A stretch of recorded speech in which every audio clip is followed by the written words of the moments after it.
السلام علیکم ورحمۃ اللہ وبرکاتہ۔ سورہ آل عمران صفحہ نمبر 70۔ اعوذ باللہ من الشیطان الرجیم۔ فآتاہم اللہ ثواب الدنیا وحسن ثواب الآخرہ، سو اللہ نے انہیں دنیا کا بھی عوض دیا یعنی بدلہ، اور آخرت کا بھی عمدہ عوض۔ واللہ یحب المحسنین، اور اللہ نیکوکاروں سے محبت رکھتا ہے۔ یا ایہا الذین آمنوا ان تطیعوا الذین کفروا یردوکم علی اعقابکم فتنقلبوا خاسرین۔ اے ایمان والو، اگر تم ان لوگوں کا کہنا مانو گے جو کافر ہیں تو وہ تمہیں پچھلے پیروں واپس کر دیں گے اور تم گھاٹے میں پڑ کر رہ جاؤ گے۔ بل اللہ مولاکم وہو خیر الناصرین، تمہارا دوست تو اللہ ہے اور وہی بہترین مددگار ہے۔ سنلقی فی قلوب الذین کفروا الرعب بما اشرکوا باللہ ما لم ینزل بہ سلطانا ومأواہم النار وبئس مثوی الظالمین۔ ہم ابھی کافروں کے دلوں میں رعب ڈال دیں گے، اس لیے کہ انہوں نے اللہ کا شریک ایسی چیز کو ٹھہرایا جس کے لیے کوئی دلیل اللہ نے نہیں اتاری، اور ان کا ٹھکانہ جہنم ہے، اور وہ کیسی بری جگہ ظالموں کے لیے ہے۔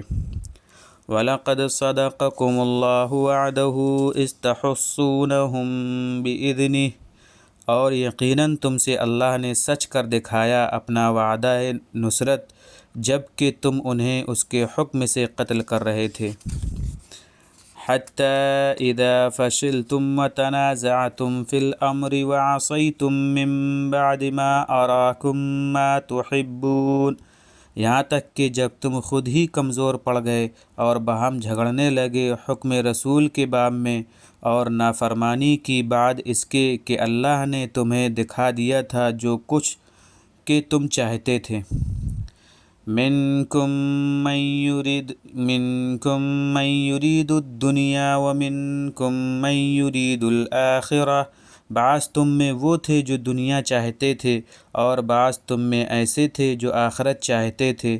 ثم صرفکم عنہم لیبتلیکم، پھر اللہ نے تم کو ان سے ہٹا لیا تاکہ تمہاری پوری آزمائش کرے۔ وَلَقَدْ عَفَا عَنْكُمْ وَاللَّهُ ذُو فَضْلٍ عَلَى الْمُؤْمِنِينَ، اور اللہ نے یقیناً تم سے درگزر کی، اور اللہ ایمان والوں کے حق میں بڑا فضل والا ہے۔ اِذْ تُصْعِدُونَ وَلَا تَلْوُونَ عَلَىٰ أَحَدٍ وَالرَّسُولُ يَدْعُوكُمْ فِي أُخْرَاكُمْ فَأَثَابَكُمْ غَمًّا بِغَمٍّ لِكَيْ لَا تَحْزَنُوا عَلَىٰ مَا فَاتَكُمْ وَلَا مَا أَصَابَكُمْ وَاللَّهُ خَبِيرٌ بِمَا تَعْمَلُونَ۔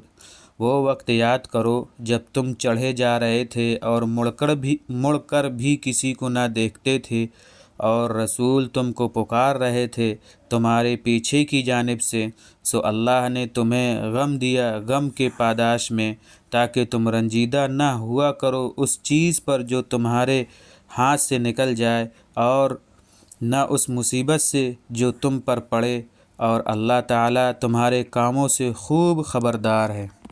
یہ تھا ہمارا آج کا صفحہ، انشاءاللہ ہم اگلے صفحے میں ملیں گے۔